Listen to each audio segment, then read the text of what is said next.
When first discussing the kind of film we would like to make, naturally the topic of the pandemic and the recently relaxed lockdown arose. Evan and I discussed how we each had kept a small circle of friends over the period and had not shared much social interaction beyond that. With that in mind, we decided to try and reopen and re-encourage casual conversation with the members of our community. We decided it would be interesting to ask everyone the same question. Initially we considered asking people where they were going, or a reason for a specific fashion choice. However, we decided these questions were not likely to open to a further discussion. Here we arrived at the concept of hope. We discussed further questions we could ask, such as, what are you hopeful for? Or, are you hopeful for X? However, these both put limitations on the scope of the film. The first assumes hope and leaves no room for someone to be hopeless.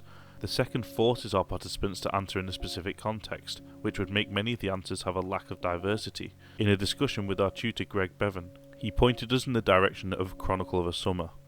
This film helped inspire our eventual choice in question as, Are You Hopeful?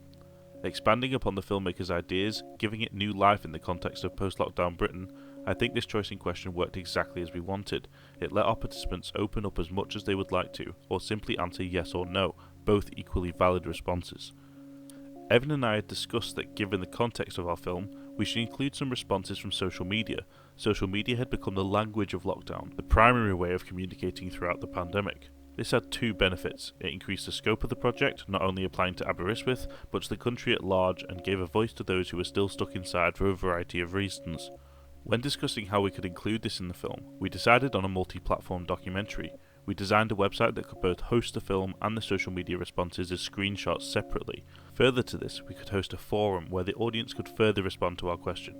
This approach worked perfectly for our project and only gave our message greater scope and meaning.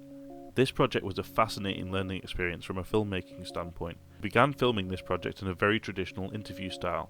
Whilst this yielded some great results, most of the participants we filmed on this day weren't used. People seemed to be very aware of the camera and gave very formal responses.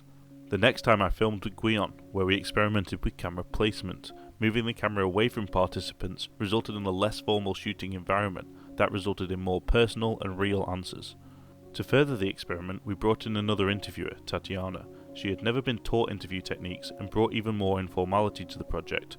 Her pleasant and approachable demeanour immediately put participants at ease. Without her involvement, I don't think we would have had such a strong opening to the film as we had with the band.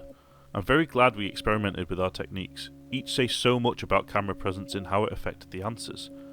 The more formal interviews often prompted an immediate yes. However, we felt that perhaps our participants thought we expected that answer and responded as such before considering the question fully.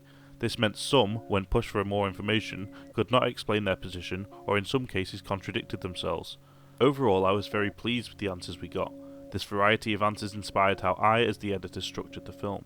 The first section of the film was inspired by how I felt the film would look when we were first conceptualising the project, but just as the film evolved during production, I wanted the film to evolve throughout its runtime. Those who quickly answered yes through some sense of obligation or need to tell themselves that they were hopeful needed inclusion, and so the next section of the film is dedicated to that. The final section of the film is designed to give some context to the participants' personal circumstances, such as business owners in their work environments. Here we hope to see if responses would change due to the short-term circumstances of the participants' environment.